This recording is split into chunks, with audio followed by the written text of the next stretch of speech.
Buenas noches, hermanos. Bueno, para Liliana y para mí es un gusto en esta noche estar con ustedes, visitarles y también participar de esta reunión de estudio sobre un tema que, como bien decía Aldo, no se toca muchas veces y sin embargo merece la pena hacerlo, porque no solamente porque es un tema importante en la Biblia, como toda la Biblia, pero sobre todo porque es un tema que apela a nuestra esperanza y a nuestro compromiso con el Señor. Nada mejor que las canciones que nuestra hermana cantó, particularmente la última, que justamente nos habla de ese evento que estamos esperando, la venida del Señor. Hermosas canciones, hermosa voz, yo la había escuchado a la hermana, y realmente la canción, esta última, que la conocemos, nos habla de conferencias, ¿verdad? Aquellos que vamos a las conferencias, la hemos escuchado por el coro en las conferencias y demás. Así que muy bien, en esta tarde nos convoca entonces este tema sobre la venida del Señor y particularmente el tribunal de Cristo. Ya está ahí arriba, ¿no? Muy bien. Pues entonces vamos a mirar algo en las Escrituras y lo primero que yo les pido, déjenme ver a ver que esto... a ver. Ahora sí. Ahí va. Muy bien. Lo primero que vamos a hacer es leer la Biblia. Y dos versículos en la palabra de Dios que son nítidamente específicos sobre este asunto. Hay muchos más, pero estos dos nos hablan con mucha claridad sobre el tema que vamos a considerar hoy. Segunda Corintios, va a estar en pantalla también, 5:10. Segunda Corintios, capítulo 5 y versículo 10. Estamos viviendo días en los cuales algunos grupos de hermanos, que son hermanos nuestros, pero que no tienen la misma forma de interpretar la Biblia, están negando algunas de estas verdades. Lo digo con claridad porque evidentemente hoy es muy fácil el cliquear en la computadora o cualquiera de los artefactos, de los dispositivos donde se puede acceder a Internet, y entonces uno muy fácilmente puede acceder a estos mensajes que son buenos en general, pero que en cuanto a lo que es la escatología, es decir, el estudio de las últimas cosas, entre ellas la venida del Señor y este tema, no participan de lo que nosotros entendemos en la palabra, tienen otra forma de interpretar la Biblia, otra hermenéutica, como se dice. Con lo cual, advierto en este sentido de que pueden ustedes escuchar por ahí cosas distintas a las que tenemos en la palabra, pero nosotros creemos que están en la palabra y creemos que están muy bien explicadas en la palabra, y eso es lo que vamos a hacer en esta noche, seguir con nuestra interpretación, no nuestra, no mía, sino de las asambleas, de hermanos que nos han enseñado, entre ellos un hermano que no sé si todos lo conocieron, pienso que no, hay muchos jóvenes, que se llamaba Samuel Amenós, que ustedes saben era uno de los ancianos de esta iglesia hace muchos años, y él enseñaba eso también, de modo tal que es una lección o una doctrina que tenemos de siempre, de hace muchos años, en todo caso diríamos de todos los años de la iglesia cristiana, ¿verdad? Pero que en estos días se está poniendo en tela de juicio, y eso es lo que quiero decir. Sigamos esto que vamos a decir en esta noche, no porque lo diga el predicador, sino porque está en la Biblia. Segunda Corintios, capítulo 5 y verso 10, que dice así: porque es necesario que todos nosotros comparezcamos ante el tribunal de Cristo para que cada uno reciba según lo que haya hecho mientras estaba en el cuerpo, sea bueno o sea malo. En todo caso, sea útil o sea inútil, sería la mejor traducción. ¿Yo les puedo preguntar alguna cosa? ¿O se está grabando o algo por el estilo? ¿Se puede? ¿Se puede interactuar? ¿A quién está escribiendo Pablo? ¿A inconversos o a creyentes? A creyentes. A una iglesia, ¿verdad? La iglesia de Corinto. Fíjense entonces que dice, es necesario que todos nosotros, o sea, todos los creyentes. Pues entonces era Corinto y es Pavón y es donde quiera que sea haya creyentes. Y dice allí que todos nosotros comparezcamos, es necesario que comparezcamos ante el tribunal de Cristo. Ese es el tema de hoy. Para que cada uno, o sea que es un mensaje para todos, pero al mismo tiempo es un mensaje individual, es para cada uno de nosotros. Cada uno reciba, según lo que haya hecho mientras estaba en el cuerpo, sea útil o sea inútil. Porque bueno y malo puede ser un tema moral, pero en este caso no es un tema moral, sino es un tema de las obras que hagamos para Dios, las obras que hagamos para el Señor. Pueden ser útiles o inútiles. Recuerden, aunque no lo vamos a más que mencionar, aquel pasaje también en 1 Corintios 3, donde allí habla de que se puede edificar sobre el fundamento cosas que son como oro, plata y piedras preciosas, ¿verdad? Esas serían obras útiles. ¿Y cuáles serían las inútiles? Pues las otras, que son madera, heno y hojarasca. ¿Y qué pasa con ellas? El fuego se las lleva, porque son inútiles, entonces no van a resistir la prueba. Me refiero entonces a obras útiles para Dios. Ya veremos luego de qué se trata eso. Romanos, por favor, un versículo más. Romanos 14 y verso 10. Y dice ese versículo: pero tú, ¿por qué juzgas a tu hermano?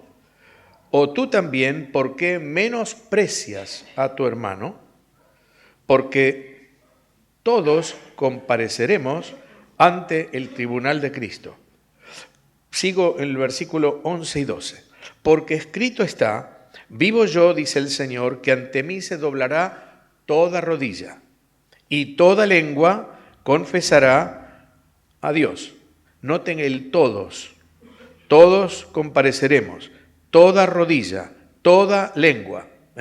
Así que eso es totalidad. Pero ahora dice, de manera que cada uno ya es individual, ya es una cosa personal.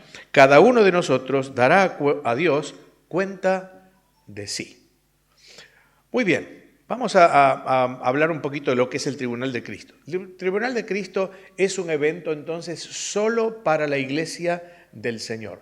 No habrá incrédulos en el Tribunal de Cristo. Por eso decía todos nosotros. Estaba hablando para creyentes solamente.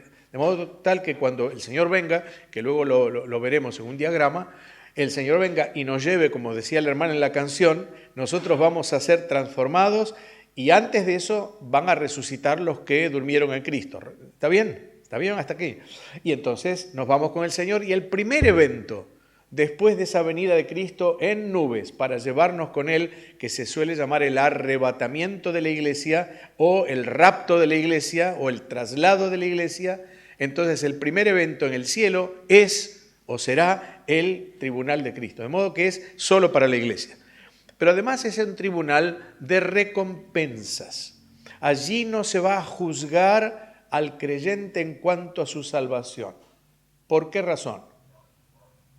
Porque estaremos ya en la presencia de Dios. De modo tal que allí no hace falta que el Señor diga quién es quién, porque si estamos es porque somos salvos. Y si no estamos es porque nunca fuimos, ¿verdad? Muy bien. Entonces, como la Biblia nos dice en un versículo en Romanos, que Romanos 8:1 dice, ¿ustedes recuerdan aquel versículo? Vayan a Romanos, estamos cerquita. 8:1. Dice, ahora pues, ninguna para los que están en Cristo o unidos a Cristo. Ninguna condenación. Por lo tanto, en el tribunal de Cristo no se juzga para condenación o para salvación. Ya estamos salvos allí, ya estaremos, todos los que conocemos al Señor. ¿Qué se va a probar en el tribunal de Cristo? Se va a probar nuestra fidelidad al Señor. La fidelidad de cada creyente al compromiso que tomó cuando dijimos, Señor, ven a mi corazón, me rindo a ti, soy tuyo, soy tuya, te sirvo, te quiero servir. Bueno, esa vida que ahí empezó y que terminará cuando el Señor venga, porque aunque pasemos al otro lado por muerte, esperaremos el día de la resurrección. Por lo tanto, cuando el Señor venga, estaremos todos allí y se va a juzgar nuestra fidelidad al Señor. Ya veremos, estoy haciendo grandes ideas ahora, después vamos a explicar un poquito más. ¿Y qué habrá en el tribunal de Cristo? Pues habrá premios, coronas o también pérdidas. Ojo, no pensemos que ahí todo van a ser aplausos.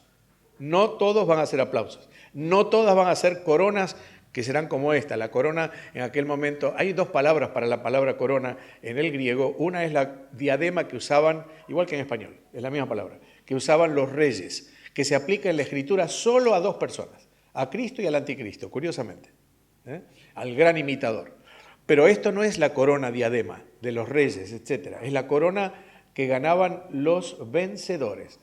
De ahí viene la palabra Esteban, porque la palabra es Stéfanos.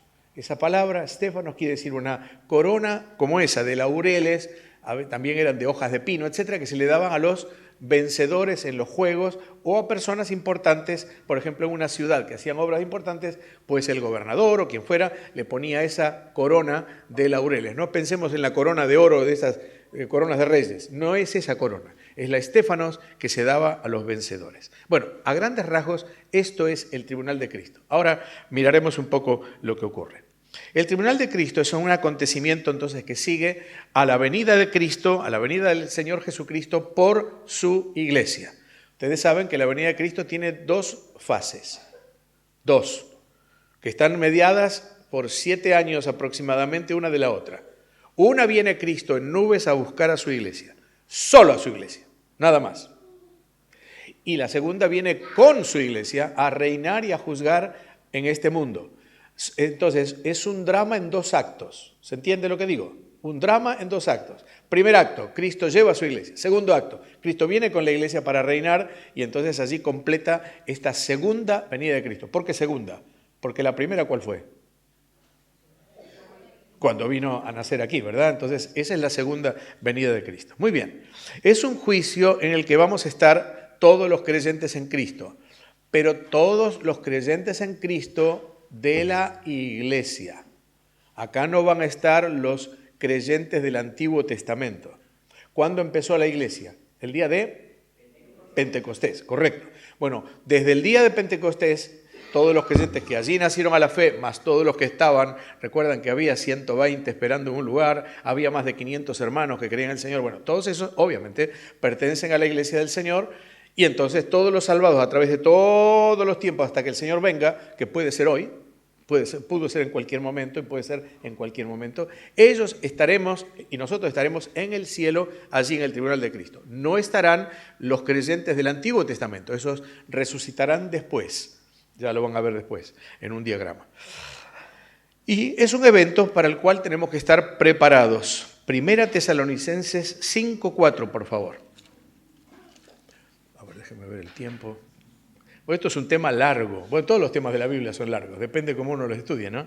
Pero es un tema muy largo y no quiero que ustedes estén más allá de las 12 de la noche aquí adentro. ¿Se ríen? No, no va a ser así, no va a ser así. No va a ser así. Primera Tesalonicenses 5:4. Dice, a ver, ¿alguien lo puede leer? Por favor. Mas vosotros, hermanos, no estáis en tinieblas para que aquel día os sorprenda como ladrón. Muy bien. Que no estáis en tinieblas. Está hablando a los hermanos, ¿ves? Más vosotros, hermanos, como nosotros, creyentes. No estáis en tinieblas para que aquel día os sorprenda como ladrón. Es decir, a ver, esta noche justamente soñé con que me asaltaban. Fíjense qué curioso. Un sueño bastante desagradable, ¿sí? Pero yo ya lo pasé. Tuve 8 asaltos en mi vida. Así que, como alguien dijo, por ley de probabilidades no me tocaría nunca más. No sé, pero bueno, estamos en Argentina, puede pasar. Pero uno espera al ladrón. Ustedes están esperando que venga el ladrón. ¿Verdad que no? Más bien, ¿no? Solo un loco estaría eso. Muy bien, un loco o un desaprensivo o uno irresponsable. Y fíjense que acá dice, ustedes no están en tinieblas para que el día del Señor los sorprenda como ladrón. La venida del Señor los sorprenda como ladrón. Quiere decir que cuando uno está sorprendido es porque no está preparado. En casa tenemos la alarma y tenemos el seguro y cerramos todo. Y, en fin, estamos preparados por si viene. Ya sabemos que la casa está segura, por lo menos intentamos de que lo sea. Por lo tanto, ahí hay un tema de responsabilidad. Nos hemos ocupado, como ustedes también me imagino, nos hemos ocupado en cuidar lo que tenemos. ¿Por qué? Porque algún día puede venir el Señor, el ladrón. Y en el caso del Señor también. No estamos en tinieblas como el mundo. Fíjense que el mundo, yo les pregunto, salimos a la calle y le dicen, ¿ustedes saben que Cristo viene? No tienen la más remota idea. Pero no crean que cualquier persona, un religioso, Vayan a una iglesia popular, romana, y pregúntenle sobre la venida del Señor. No tienen la menor idea de lo que se trata. Ellos no leen la Biblia. Por lo tanto, a ellos, cuando venga el Señor a llevar su iglesia y desaparezcamos los creyentes, porque vamos a desaparecer, y no van a ser pocos, van a ser muchos, en todos lados, va a ser una conmoción universal. Y ellos entonces van a sentirse sorprendidos porque no esperan ese día. Nosotros sí lo esperamos, pero debemos esperarlo así, preparándonos. ¿Preparándonos para qué? Para que el Señor en el tribunal de Cristo nos juzgue, porque va a ser un juicio. Todo mundo tiene que dar cuenta a Dios, cada persona, y entonces cada creyente también. Y es más, la Biblia dice que es necesario que el juicio comience por la casa de Dios.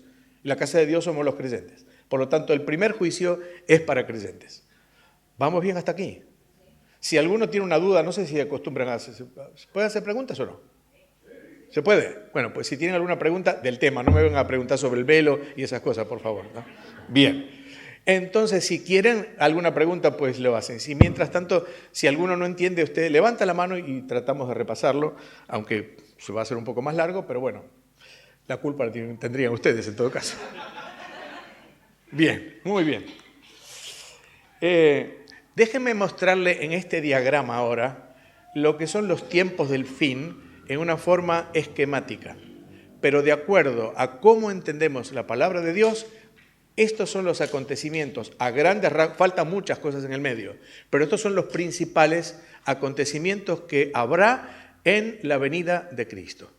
Empezamos por qué? Empezamos por la cruz del Señor, así empezó toda la vida cristiana, la era cristiana, y la sepultura del Señor. El Señor resucita, va a los cielos, y entonces del cielo desciende el Espíritu Santo. ¿Y qué hace el Espíritu Santo? La primera cosa, digamos, que hace, el primer evento es la iglesia del Señor. ¿Cuántos siglos ya vamos de iglesia del Señor? Pues 20, 21, en fin, todo este tiempo desde el año más o menos 30 o 33 de nuestra era. ¿Qué ocurre cuando la iglesia termine? Cosa que no sabemos. Cuando el Señor decida venir o el Padre le diga de venir, porque así lo dijo el Señor, pues entonces en nubes en la Biblia siempre hablan de gloria, siempre. De modo tal que no son, seguramente, aunque puedan ser, no son las nubes, no se refiere a las nubes estas atmosféricas que nosotros vemos, sino a las nubes de gloria. El Señor se fue una nube de gloria y cuando venga va a venir una nube de gloria porque es el Hijo del Hombre y el Hijo del Hombre en la Biblia siempre, vean el libro de Daniel, por ejemplo, habla de gloria. Cuando Cristo venga y suene la trompeta como hablaba el himno, entonces los muertos en Cristo van a resucitar y van a ser llevados. Y luego nosotros, fíjense que ese luego nosotros, dice Pablo, como si fuera algo que va a ocurrir poco después o mucho después. No, va a ser en un instante, en un abrir y cerrar de ojos.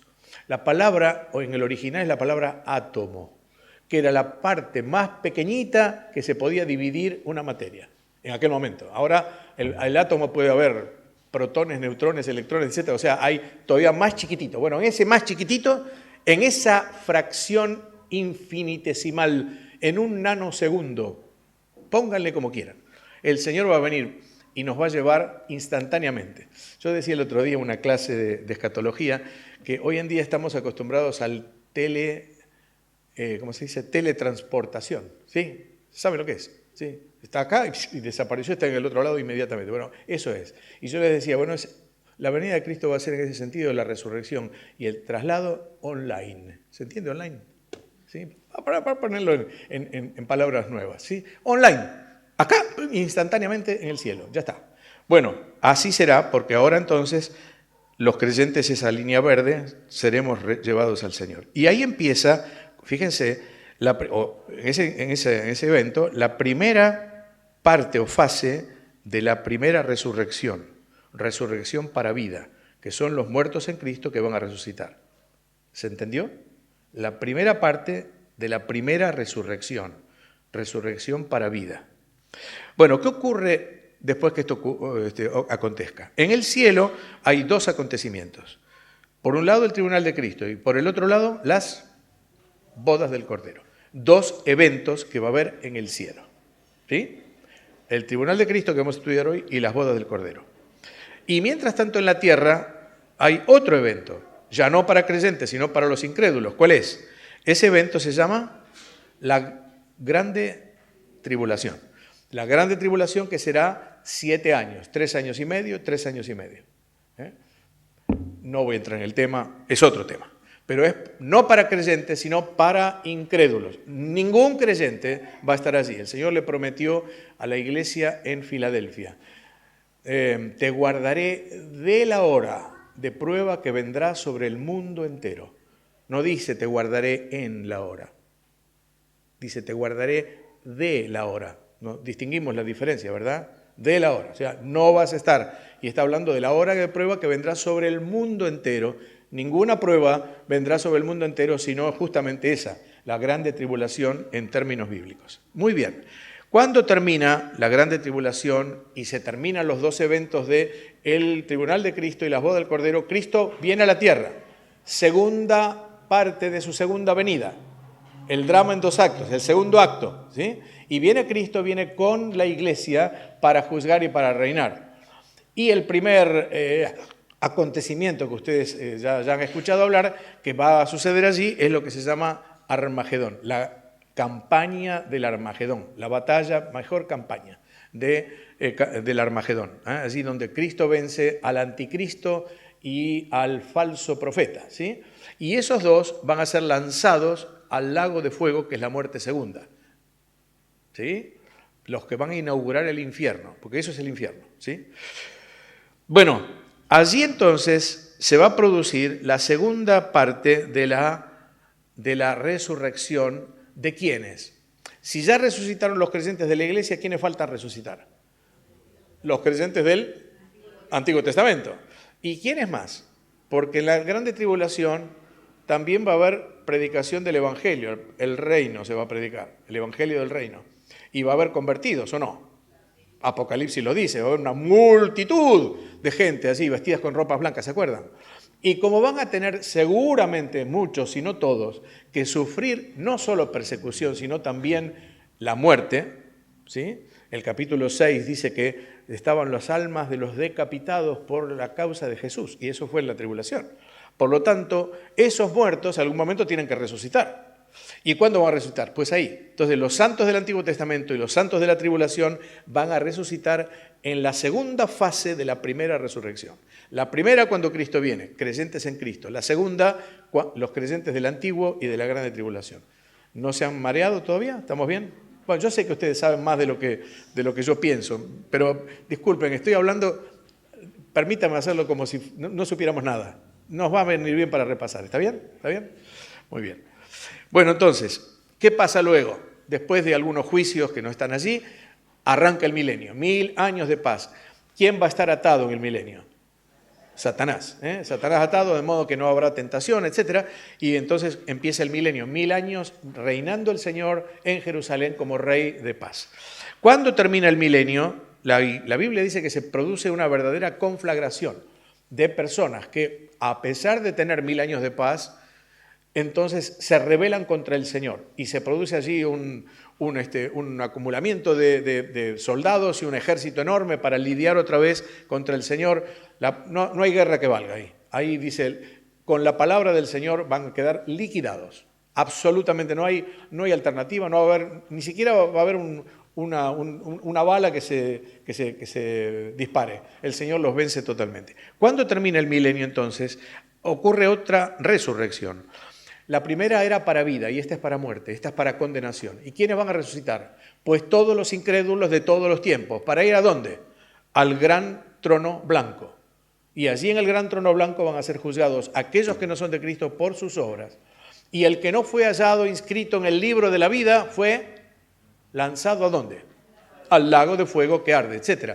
Ya estaban, recuerda, estaban la bestia, el falso profeta, después Satanás, después de Armagedón, y entonces los incrédulos también estarán allí. Después la muerte y el Hades también serán lanzados al lago de fuego.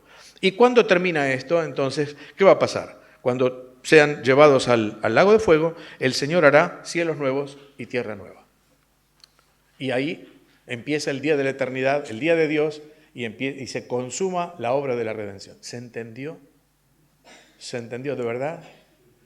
Bueno, no lo repito más porque si no se nos va a ir el tiempo. Pero ese sería el esquema. Ahora nos vamos a centrar solamente en... Ups, tampoco me funciona. Ahí, eso que está ahí. Ese es el tribunal de Cristo. En ese momento se va a producir el juicio de los creyentes. ¿Está bien? Muy bien. Bueno, después si quieren esto se los mando, no se preocupen por tomar la foto. No. Se los mando, no hay problema. Después me comunico con Aldo o con Susana y se los mando, no hay problema. Bueno, seguimos adelante. Ya sabemos cuándo va a ocurrir y sabemos de qué se trata y entonces voy a leer algún versículo más. Por ejemplo Apocalipsis 22:12 dice el Señor, he aquí yo vengo pronto y mi galardón es un premio, mi galardón conmigo para recompensar a cada uno según sea su obra.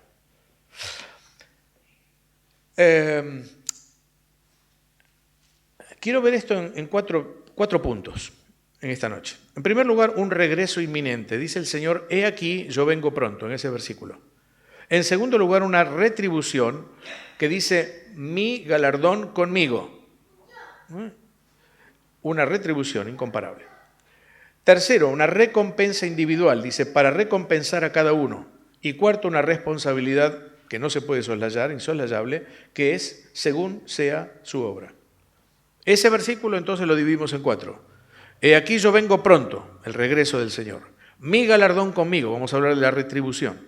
En tercer lugar, para recompensar a cada uno, vamos a hablar de una recompensa. Y finalmente, una responsabilidad, porque es cada uno según sea su obra. Brevemente ahora. En primer lugar, un regreso inminente. Dice el Señor, he aquí yo vengo pronto. Miren, 3 versículos que hablan de esa prontitud del llamado del Señor.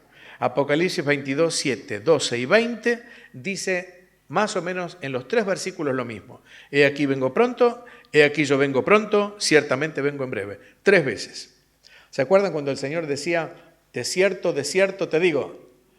Y entonces uno dice, bueno, ¿era eso una seguridad de lo que iba a decir o no? Bueno, acá son 3 veces. De cierto. ¿Hay alguna duda? Ninguna. ¿Cristo viene pronto, sí o no? Sí, inminente la venida del Señor. Santiago 5 dice, tened también vosotros paciencia y afirmad vuestros corazones, porque la venida del Señor se acerca. La palabra se acerca en el original es se ha acercado. ¿Cuándo escribió esto Santiago? Allá por el año 45 de nuestra era. Pónganle 45 a 50. Pasaron siglos, ¿ah? Y ya dijo él, se ha acercado. ¿Cómo será ahora? Después de 20 siglos. Debe estar ahí. Debe estar a las puertas. Bueno, justamente en Hebreos 10:37 dice, aún un poquito, y el que ha de venir vendrá y no tardará. Así que el Señor va a venir. ¿Por qué retarda el Señor? Dice 2 Pedro. ¿Por qué retarda su promesa?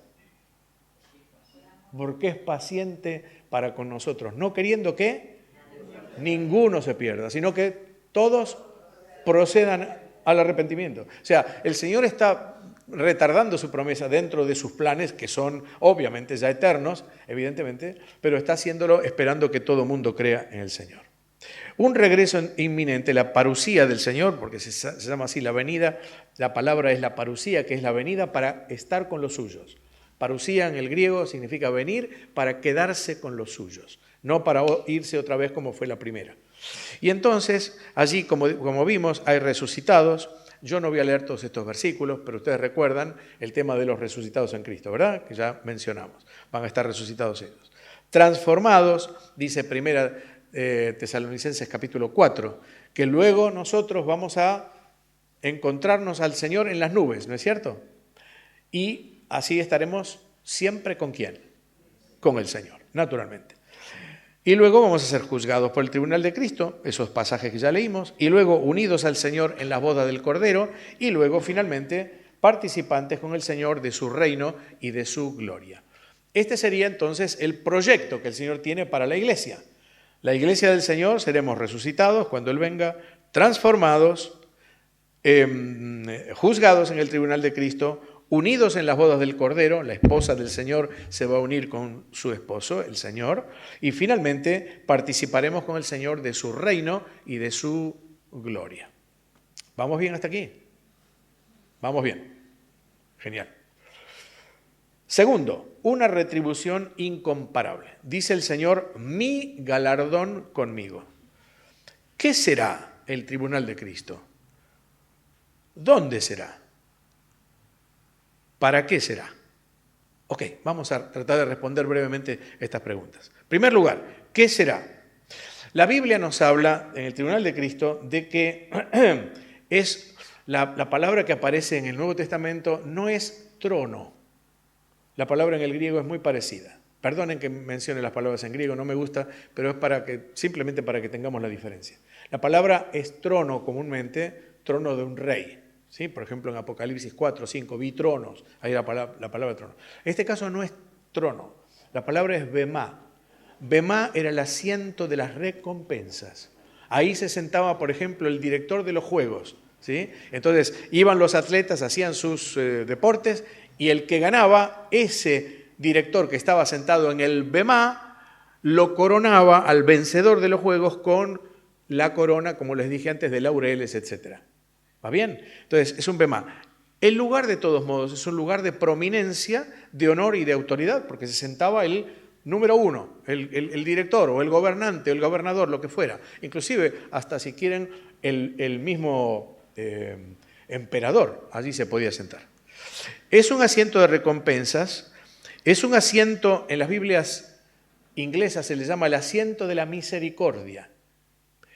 Y me gusta esto porque en todo caso es la misericordia del Señor, aún recibiendo a su pueblo y aún recibiéndome a mí, un pobre pecador salvado por la gracia de Cristo, y también un siervo del Señor muy pequeño, y sin embargo el Señor me va a recibir porque es asiento de misericordia, porque el Señor, encima de todo lo que hizo por mí, que murió por mí, que fue mi abogado, que me perdonó tantas cosas, un día inclusive me va a dar un premio si es que llego a Él. No se puede creer, por eso es un asiento de misericordia. Y mirémoslo desde ese punto de vista, y entonces la gracia de Dios la gracia del Señor todavía es mayor, tiene una dimensión mayor. Pero además es el lugar donde no se, decíamos antes, juzga para condenar, sino para premiar. Muy bien, ¿qué será? ¿Dónde será? Naturalmente será en las esferas celestiales, naturalmente será en la presencia del Señor y naturalmente también en la presencia de todos los suyos. O sea, no va a ser una cosa así, el Señor está en un cuarto, pongámosle así, y va a decir, bueno, pase de a uno, cierra la puerta y está uno. No, la idea es que vamos a estar todos. Por lo tanto, ustedes van a ver cuando yo esté y yo voy a ver cuando ustedes estén. Porque dice, todos nosotros compareceremos. Y la palabra comparecer significa eso, justamente ser manifestados en público. Por lo tanto, probablemente sea allí un juicio a vista de todos los creyentes. No sé si auditivamente, no me hagan decir cosas que no están en la Biblia. ¿Qué me va a decir el Señor? ¿Qué le voy a decir al Señor si le digo algo? ¿Sí?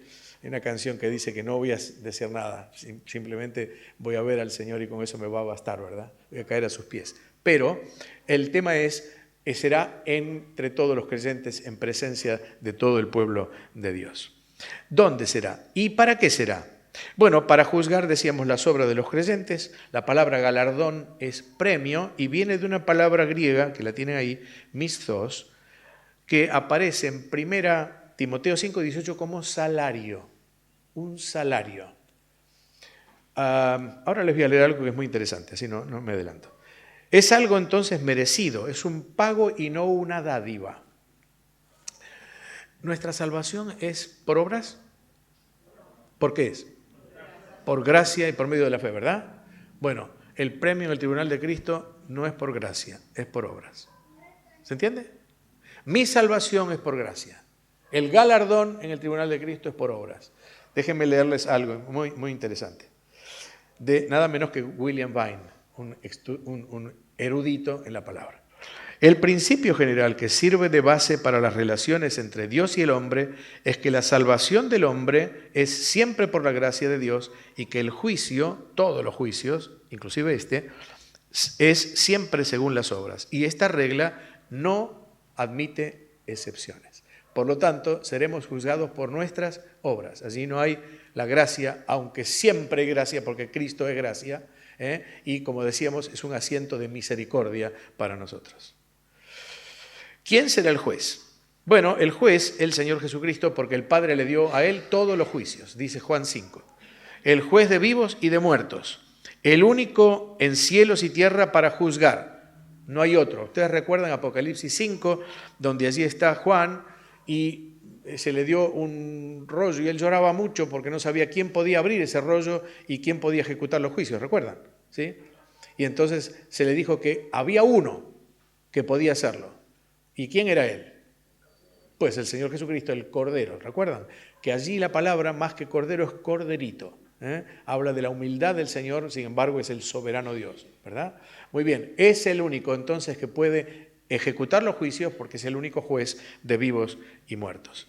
Y entonces, aquel a quien Dios designó como juez, ya lo decíamos en Juan 5, el juez justo, allí dice, me dará una corona el juez justo, dice el apóstol Pablo, y no solo a mí, sino a todos los que aman su venida. Muy bien. Saben, hermanos, muy bien, me encanta, muy bien, qué bueno, eso quiere decir que están bien, qué buena enseñanza en la iglesia, eso es muy bueno. Bien, tercer punto, como ven vamos avanzando, pero no se pongan tan contentos porque el último punto es más largo. Ya estaban pensando en el refrigerio, bueno, aguante un poquitito, así sabe mejor.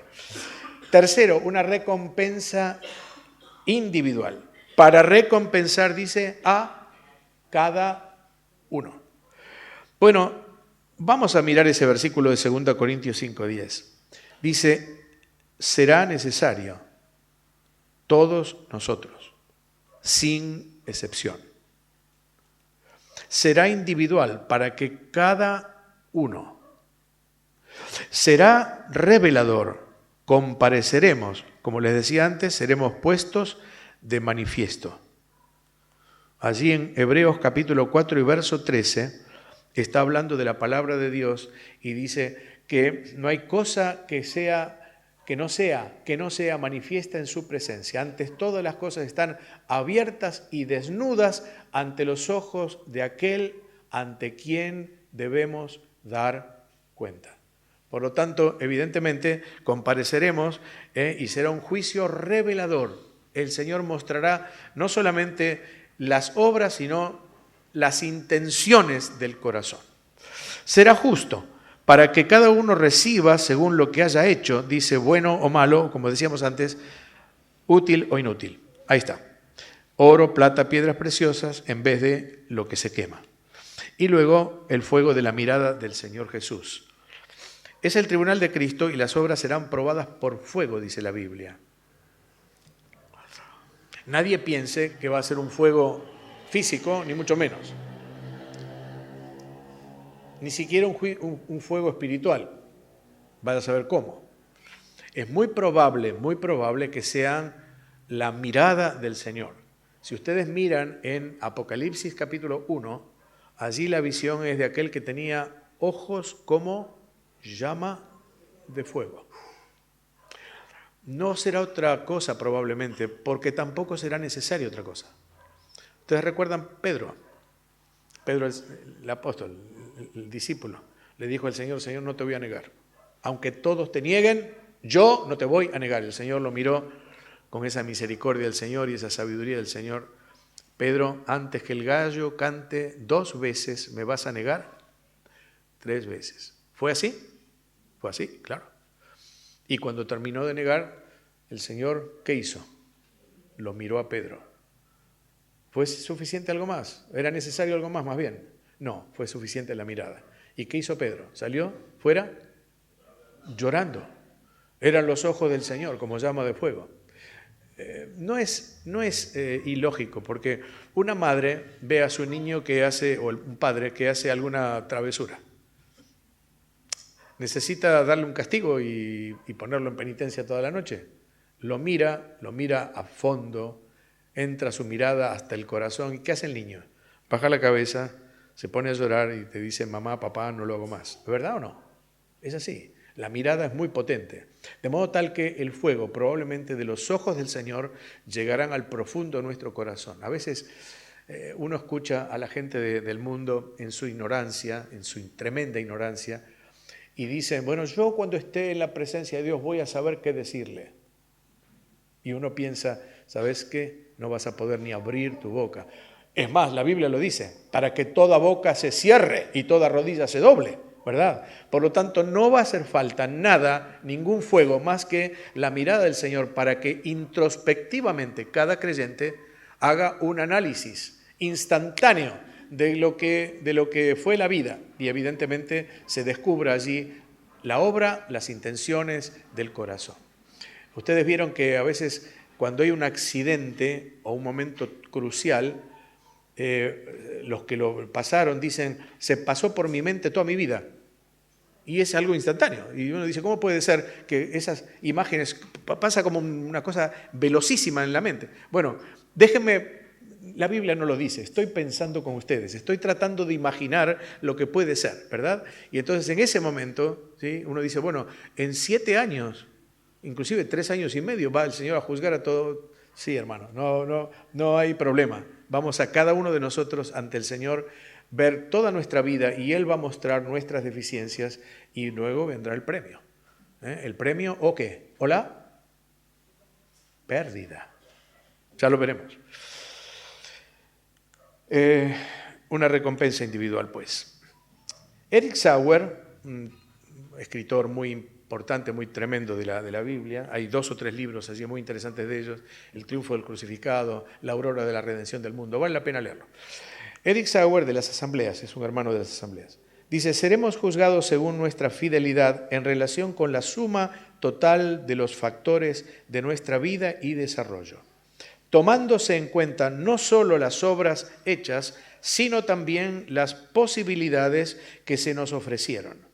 No solo lo que éramos, sino también lo que hubiéramos podido llegar a ser.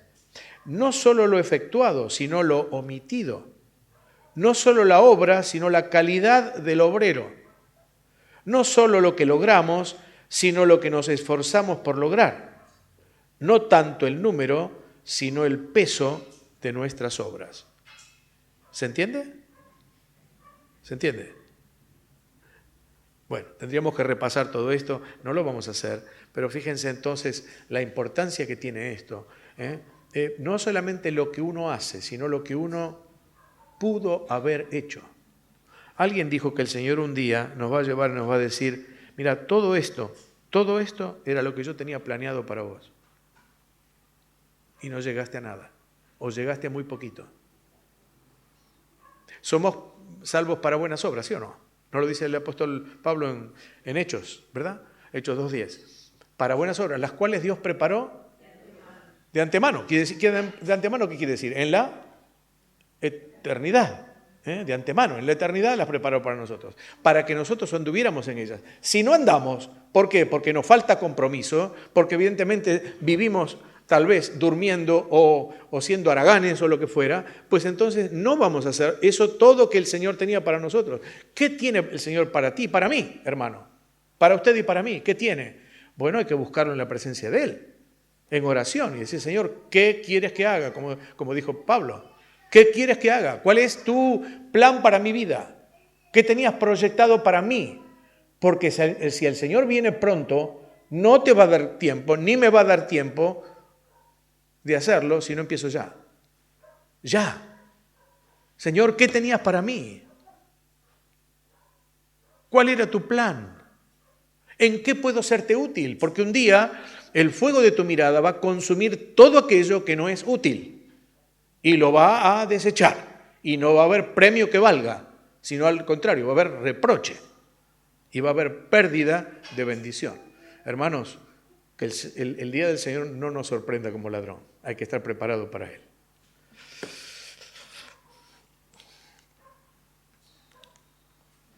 Cuarto lugar, una responsabilidad insoslayable. Último punto. según lo que haya hecho mientras estaba en el cuerpo, sea bueno o malo. Y entonces uno dice, ¿y qué es la obra que yo tengo que hacer? ¿Cuál es la responsabilidad que yo tengo que tener? Déjenme decirles que tengo la convicción de que no es solo el servicio cristiano. Sí, yo muchas veces he pensado, en otro tiempo, de que era lo que uno hace en la iglesia, por ejemplo. Bueno, el desarrollo del don, ¿sí? Entonces yo tengo un don, que ya sé cuál me lo dio el Señor, lo desarrollo y eso es listo, ya está, ya cumplí con el servicio para el Señor. Pienso que no es así, honestamente. ¿Por qué? Porque se trata de nuestra tarea como administradores de los bienes del Señor. Cada creyente es un administrador de los bienes del Señor, un mayordomo.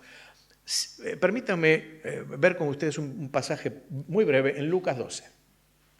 Lucas 12. Cada creyente es un mayordomo. ¿Y qué es un mayordomo?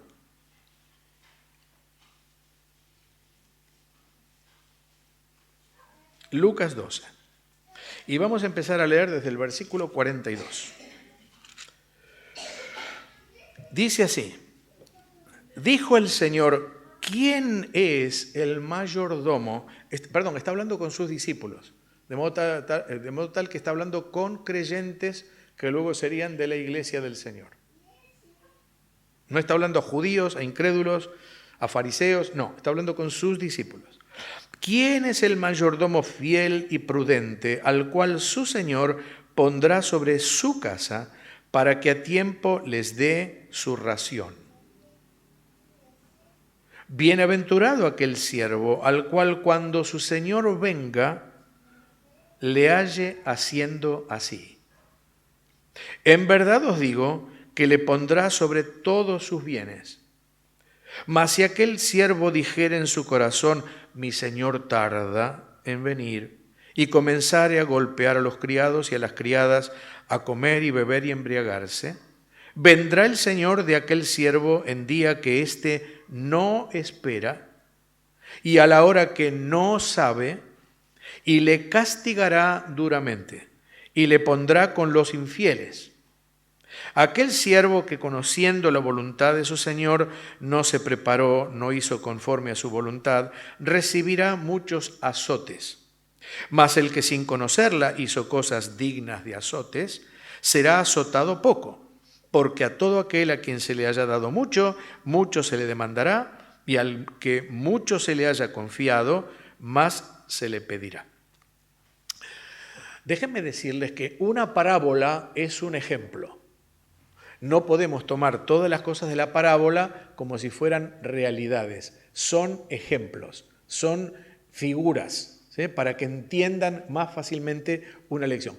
¿Cuál era la lección que el Señor quería dar acá? La lección que quería dar acá, pues, era que hay un señor, hay un dueño y tiene mayordomos. Y un mayordomo en todo caso, ¿sí? En este caso muchos, pero un mayordomo. Y el mayordomo es aquel que recibe los bienes y los tiene que trabajar.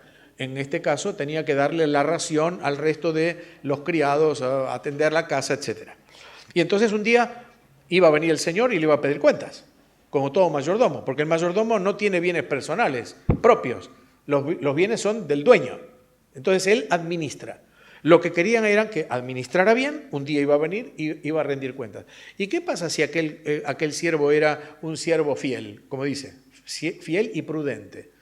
Entonces le iba a dar el premio, iba a ser tan premiado que le iba a decir, bueno, te di esto, pero yo tengo muchos más bienes, ahora te voy a poner sobre más bienes todavía, más bienes. Pero ¿qué pasa si alguno era un irresponsable y se dedicaba a no trabajar, inclusive a maltratar a sus consiervos o a sus siervos? Entonces el Señor dice, y va a recibir azotes. Bueno, no pensemos que el Señor va a venir y va a azotar a un creyente cuando no cumple su tarea, ¿verdad? Porque digo, es una parábola y es un ejemplo. La lección es esta. El Señor es el Señor de los bienes, tiene mayordomos a quienes le dio esos bienes para que los administren. Un día va a volver y va a pedir cuenta. Al que lo hizo bien, le va a dar mayor responsabilidad. Y al que lo hizo mal, pues le va a dar pérdida, es decir, no va a tener el premio que tendría que tener. ¿Se entendió? ¿Se entendió lo que dije? ¿Sí? Es una parábola, hay que interpretarla como tal, como parábola. ¿Sí? Entonces, déjenme poner estos puntitos aquí. Primero, los bienes que recibimos son del Señor. Dice acá, su casa. La casa del Señor, los bienes del Señor. La tarea debe ser hecha con fidelidad. Por eso dice, ¿quién es el siervo fiel y prudente que administre los bienes? Fíjense lo que dice 1 Corintios 4, 1, 2. 1 Corintios 4, 1, 2. Está hablando el apóstol Pablo y entonces dice algo muy importante sobre aquellos que somos siervos del Señor. Dice, así pues, Pablo, que era un apóstol, nada menos, téngannos los hombres por servidores de Cristo y administradores, ahí lo tienen, ecónomos, administradores, mayordomos de los misterios de Dios. Ahora bien, se requiere de los administradores, hermanos, de ustedes y de mí, que somos administradores, que cada uno sea hallado como. Pues entonces eso es lo que les decía, que se va a juzgar en el tribunal de Cristo. La fidelidad, porque eso es lo que quiere el Señor. Que sea hallado, cuando Él venga, fiel. Muy bien, la tarea debe ser hecha con fidelidad. 3, debemos rendir cuentas, dice allí, cuando el Señor venga, cuando su Señor venga. Y el Señor va a venir y va a pedir cuentas. Y finalmente, cada uno recibirá su recompensa por la labor no cumplida o no cumplida. O sea, o le pondrá sobre los bienes, sobre más bienes, o lo castigará. El castigo del Señor no significa que nos va a mandar al infierno. Nada de esto. La salvación no se pierde. Estamos en el cielo, seguiremos en el cielo, o donde el Señor esté. Lo que quiere decir acá que va a haber una pérdida o no va a haber un premio. ¿Sí? Bueno, ¿qué bienes entonces nos dio el Señor para administrar? Les voy a poner algunos, puede haber más. Pero piense, querido hermano, cuando vea cada cartelito ahora, piense que usted es un administrador, que sos un administrador de estos bienes. Yo también. Mire, la vida. ¿Se lee? ¿Se lee ahí? Bien, la vida. Somos administradores de la vida. La vida que Dios te la dio no es tuya, no es mía. Está prestada. ¿Qué hacemos con la vida? ¿Qué hacemos con nuestra experiencia, con lo que estamos haciendo día a día? ¿Qué hacemos? Pero además de eso, ¿qué dice ahí? Ahí está, el ser. ¿Qué estamos haciendo con el ser? ¿Qué hacemos con el cuerpo? ¿Estamos cuidando el cuerpo? ¿Lo estamos alimentando mal, desprejuiciadamente? ¿Estamos abusando de él? ¿Qué hacemos con el alma? ¿Qué escuchamos? ¿Qué sentimos? ¿Qué leemos? ¿Qué hacemos con el espíritu? El espíritu se contamina igual. Guárdense de toda contaminación de alma y de espíritu, dice el Señor. Así que el espíritu también se contamina. Se contamina con falsas doctrinas, se contamina con cosas que no son de Dios, cosas que no son de la voluntad de Dios. ¿Qué hacemos con nuestro cuerpo, con nuestro ser? Tercera cosa, Perdón, las conozco porque lo hice, pero no los veía bien. El tiempo, ¿qué hacemos con el tiempo? ¿Saben? El tiempo es igual para ustedes que para mí. Es la cosa más democrática del mundo. 24 horas cada uno. ¿Qué hacemos con las 24 horas que tenemos? ¿Cómo las empleamos? ¿Qué estás haciendo con el tiempo? Claro que hay tiempo para todo, dice la Escritura en Eclesiastés, ¿verdad? ¿Sí? Pero hermanos queridos, ¿en qué derrochamos a veces el tiempo? Bueno, imagínense que si empezáramos a hablar de cada uno de estos, bueno, el que quiera, disculpen lo que voy a decir porque yo no me gusta vender libros, pero el que quiera saber un poco más, en el libro está, digamos, ¿no? Así que pero tómenmelo como chiste, que yo no gano con los libros, de verdad. Yo los escribo y otro se encarga de publicarlos. Muy bien, ¿qué más dice allí? De los bienes, los bienes materiales. Dios te dio bienes, ¿verdad? Una casa, tal vez un coche, tal vez, en fin, lo que sea. Todo lo que tengas, o lo poco o lo mucho que tengas. ¿Qué estás haciendo con ellos? ¿Cómo los estás usando? ¿Verdad? ¿Qué más? La familia. ¿Cómo estás tratando a tu familia? ¿Cómo estás cuidando a tu familia? ¿Cómo estás protegiendo a tu familia? ¿Cómo estás educando a tu familia? ¿Crees que el Señor no te va a pedir cuentas de la familia que te permitió? Los hijos son bendición de Dios. Gracias cuando los tenemos. ¿Y luego qué? Pues luego hay que criarlos y hay que educarlos como creyentes que somos, ¿o no? ¿Y el Señor no nos va a pedir cuenta de eso que estamos haciendo? Bueno, los dones espirituales. ¿Qué don estás teniendo? ¿Ya lo tienes? ¿Ya lo sabes? ¿Sabes cuál es tu don? Bueno, si no lo sabes, tenés que ir a buscarlo, porque el que te lo dio el Señor no tengas la menor duda. ¿Sí? Entonces, ¿qué don estás haciendo? ¿Estás trabajando para el Señor? Miren, en la iglesia, supongo que acá pasa lo mismo que en Munro, yo digo siempre allá, no hay nadie que no tenga que trabajar en algo. Todo mundo tiene algo para hacer, gracias a Dios. Eso ocurre, por la gracia de Dios. Pero entonces hay que poner en marcha los dones y ejercitarlos para el Señor, porque un día el Señor pide cuentas de ellos. Y luego, la palabra de Dios. ¿Cómo estás estudiando la palabra de Dios, leyendo la palabra de Dios? ¿Qué estás haciendo con la palabra de Dios? Hay gente que no tiene ni siquiera un Nuevo Testamento en su idioma. Muchos, miles, millones en este mundo. Y nosotros tenemos la palabra de Dios en toda cuanta versión querramos. Y tenemos institutos bíblicos, especialmente el Instituto Müller. Perdón, tenía que decirlo. Hay institutos por allí, se puede estudiar. Las iglesias se estudia la palabra de Dios. ¿Qué estamos haciendo con la palabra de Dios? ¿Cómo estamos tratando la palabra de Dios? ¿Qué más? ¿Qué dice ahí? El testimonio del Evangelio. ¿Cómo es tu testimonio, mi testimonio del Evangelio ante los demás? Y creo que tengo uno o dos más. ¿Qué dice allí? El amor fraternal. ¿Cómo estás cuidando de tus hermanos, tratando de tus hermanos? Miren la parábola. Si alguno maltrata a los siervos, el Señor va a pedirle cuenta a sus consiervos. ¿Sí? No es ni fiel ni prudente. Así que el Señor va a pedir cuenta de esas cosas. Y luego, ¿qué pongo? Un etcétera, porque puede haber 1000 cosas más. Hermano, ¿qué se va a tratar en el tribunal de Cristo? Miren, yo no sé, porque la Biblia no me lo dice, pero hay indicios de que evidentemente todas estas cosas que Dios puso en nuestras manos, un día tienen que ser juzgadas. Y el Señor las va a juzgar. Y entonces yo tengo que ser un mayordomo, un administrador fiel para cuidar todas estas cosas que Dios me dio. ¿Y cuál va a ser el resultado? Bueno, el resultado va a ser, esto es lo que leímos antes, el resultado va a ser o recompensa o pérdida. Voy a ser muy breve acá. Las recompensas en el tribunal de Cristo, dice, aquí yo vengo pronto y mi galardón conmigo para recompensar a cada uno según haya sido su obra. He aquí yo vengo pronto, dice en Apocalipsis 3:11, retén lo que tienes, ¿para qué? Ninguno tome tu corona. Hay una corona y es tuya. Está preparada.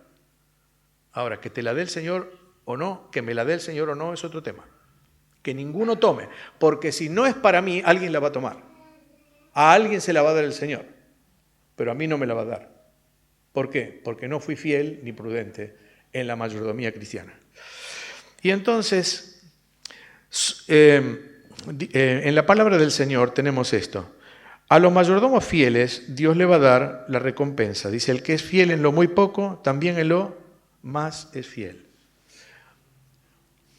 Cuando el Señor haga cielos nuevos y tierra nueva, no sé qué tarea vamos a tener, pero créanme que no vamos a estar toda la eternidad de rodillas haciendo una adoración al Señor.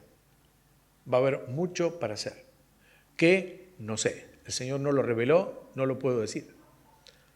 Pero el Señor dice, si en lo poco fuiste fiel, que es lo que Dios nos dio ahora, que es poquito, en lo mucho, entonces será fiel. En lo más también es fiel. ¿Por qué fiel? Porque es una persona fiel, un creyente fiel. Pero además hay otra cosa, dice acá. Cada premio otorgado por el Señor juez será una nueva posibilidad de un servicio más elevado, glorioso y eterno hacia aquel que nos amó. Sobre poco has sido fiel, sobre mucho te pondré. ¿Alguien sabe lo que es mucho? ¿Alguien me puede decir qué será mucho? Mucho. Pero no sabemos, ¿no? Pero será mucho. Así que si ahora el Señor te dio a cuidar una clase de escuela dominical, por ejemplo, o hacer la alabanza, o enseñar la palabra, o limpiar el salón y que quede como es digno del Señor, etc. ¿Sabes qué? En la eternidad va a tener mucho más si uno es fiel haciendo lo que está haciendo acá. Y no lo hace para gloria personal, sino para su gloria. ¿verdad? Si cantamos aquí como la hermana, bueno, pues el Señor le dará, vaya a saber lo que es el cielo, porque se va a cantar en el cielo. Y la hermana estará a cargo de un coro allí en el cielo, tal vez, vaya a saber. O tendremos un culto de alabanza en el cielo y será solista en el cielo, ¿por qué no? ¿Verdad? Oigan, es que es insospechado, pero es real porque el Señor lo dijo. Habrá mucho para hacer. Pero se puede perder. Y yo quiero hacer énfasis en esto. Miren, después tenía lo de las coronas. Lo de las coronas ya se sabe bien, pero en este punto quiero hacer un poquito de énfasis. Miren estos versículos, por favor. 1 Juan 2:28. Miren conmigo, por favor. Porque saben que del cielo se habla, en el tribunal de Cristo, de las recompensas. El premio, las coronas. Y yo una vez pensé, en el cielo la promesa es que no va a haber ni llanto ni dolor. ¿Se acuerdan? ¿Sí? Ni tristeza. Y yo dije, ¿y estos versículos cómo se entienden entonces? A ver, veamos. 1 Juan 2:28. ¿Alguno lo puede leer? Y ahora, hijitos, permaneced en él, para que cuando se manifieste tengamos confianza, para que en su venida no nos alejemos de él avergonzados. Avergonzados. No nos alejemos de él avergonzados. Les hago una pregunta. Cuando uno se siente avergonzado, ¿está feliz? Entonces está triste. Entonces en el cielo habrá un poco de tristeza. Y ¿saben una cosa? No quiero elaborar una doctrina acá, ni que digan el hermano está en contra de lo que dice Apocalipsis, porque no, es así, en el cielo va a haber alegría, no va a haber llanto, ni dolor, ni tristeza, ni nada por el estilo. Pero acá dice que nos alejaremos avergonzados. Así que aunque sea por unos instantes o por lo que fuera, el resultado adverso del tribunal de Cristo para algunos creyentes va a ser que nos alejemos del Señor avergonzados. Es decir, alejarse de Él, ¿qué significa? Bueno, miremos otras escrituras. Miren, 2 Juan 8.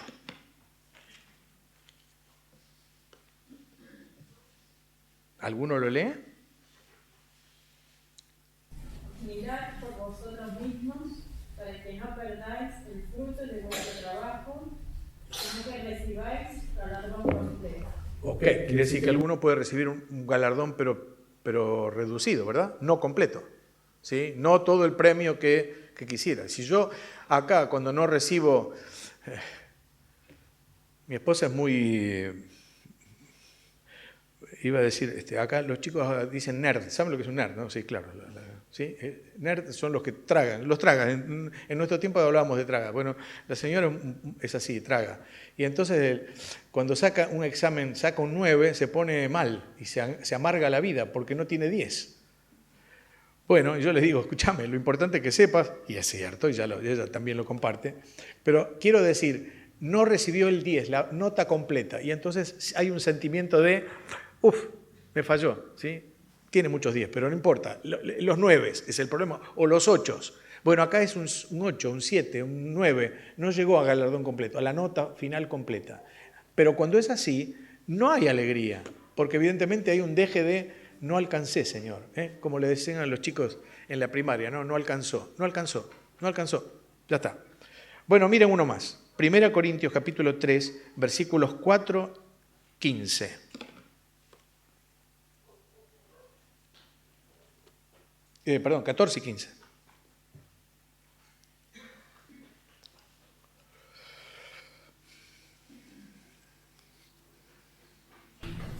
Si permaneciere en la obra de alguno que edificó, Eso es. recibirá recompensa. Si la obra de alguno se quemare, él sufrirá pérdida, si bien él mismo será salvo, aunque así como por fuera. Perfecto. Alguno sufrirá pérdida. Quiere decir que en el tribunal de Cristo también habrá pérdidas y también habrá ese disgusto por no haber hecho para el Señor todo lo que deberíamos hacer.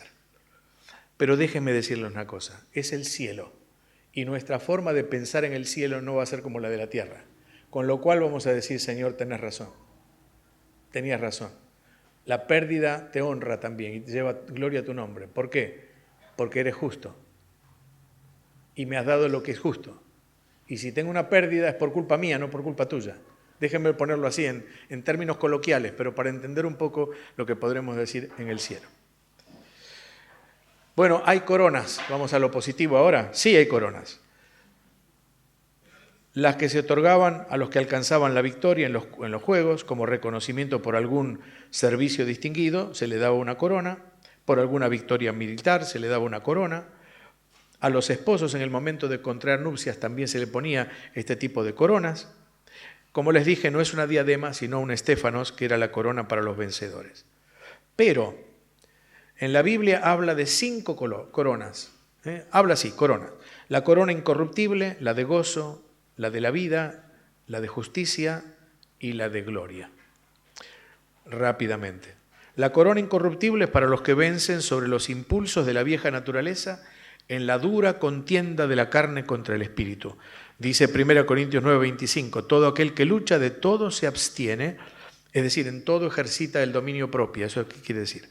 Ellos para recibir una corona corruptible, pero nosotros una incorruptible. Segundo, la corona de gozo, para los ganadores de almas y los que trabajan fielmente en la obra del Señor.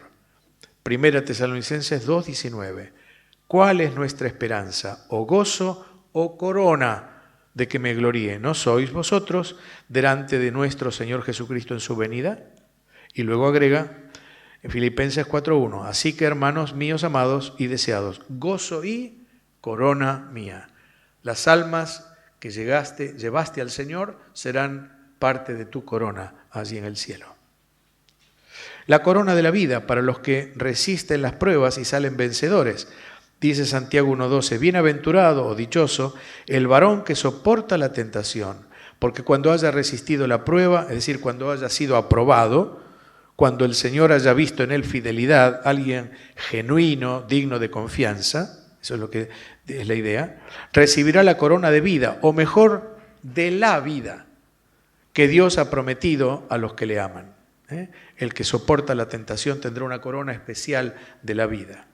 Y finalmente, hablamos de la de justicia y la de gloria. La de justicia para los que aman su venida viviendo en consonancia con sus demandas. 2 Timoteo 4:8, he peleado, dice el apóstol, la palabra es agonizado, en una contienda de vida o muerte, la buena batalla o la grandiosa batalla. He acabado la carrera, he guardado la fe, por lo demás me está guardada o reservada, es la palabra, otra vez, el Señor la tiene reservada, la corona de justicia, la cual me dará el Señor juez justo en aquel día, y no solo a mí, sino también a todos los que aman su venida. Y la de gloria, que es una corona especial para los pastores que apacientan fielmente la grey de Dios. 1 Pedro 5:4 dice, para aquellos que la aman y cuidan de ella, no por fuerza, sino voluntariamente, no por ganancia deshonesta, sino con ánimo pronto, es decir, de buena gana, con sincero deseo, no como teniendo señorío sobre los que están a su cuidado, sino siendo ejemplos de la grey.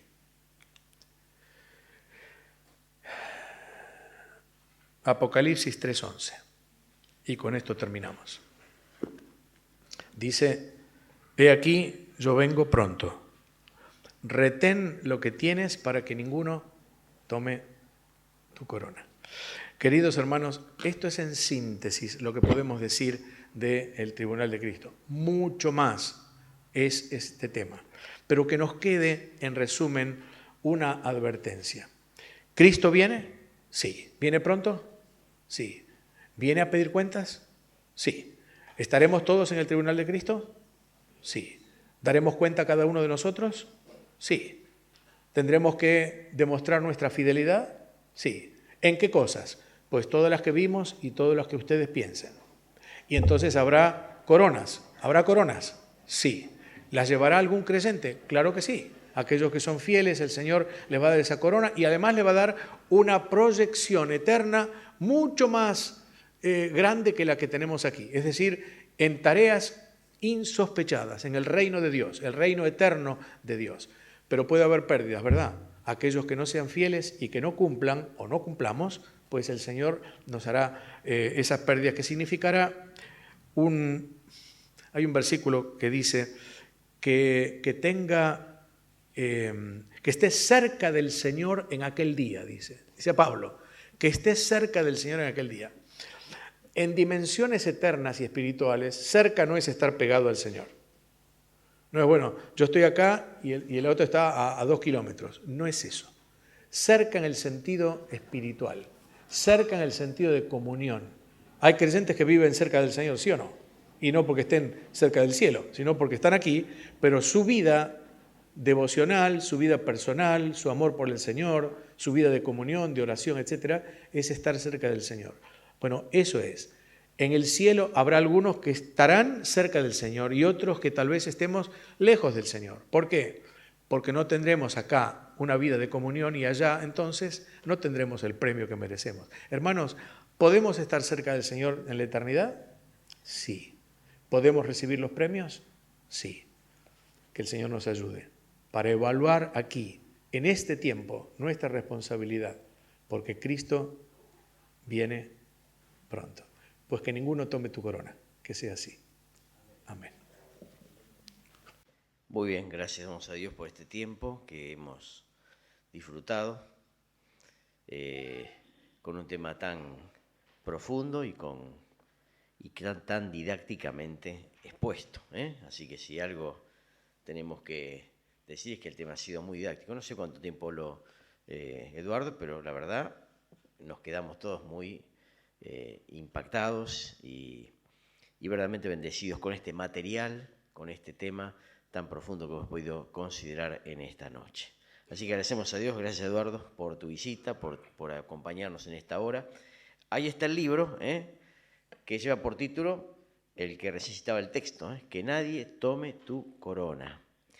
El libro está a la venta a un costo de pesos 25.000 en efectivo o por transferencia. Hay un alias que después el hermano nos va a dar a todo el que quiere para, si uno lo quiere llevar, ya lo lleva en esta noche. Vale la pena, hermanos, es un poco lo que el hermano nos expuso y hay mucho más material. Es un libro también muy fácil de leer, muy interesante para poder compartir un tema que nos parece muy necesario para todos. Bien decía Edgardo en la oración, el concepto de estas cosas futuras debe transformar nuestro presente. Ojalá que esta sea la experiencia de la Iglesia en este lugar al mirar este tema tan interesante. Por supuesto, el mensaje ha sido grabado, va a aparecer en la página de la Iglesia, así que tenemos también la posibilidad de, una vez que se suba al canal, poder volver a escucharlo en casa con tranquilidad y poder también recibir mucha bendición al mirar de vuelta el tema que es tan importante para nosotros.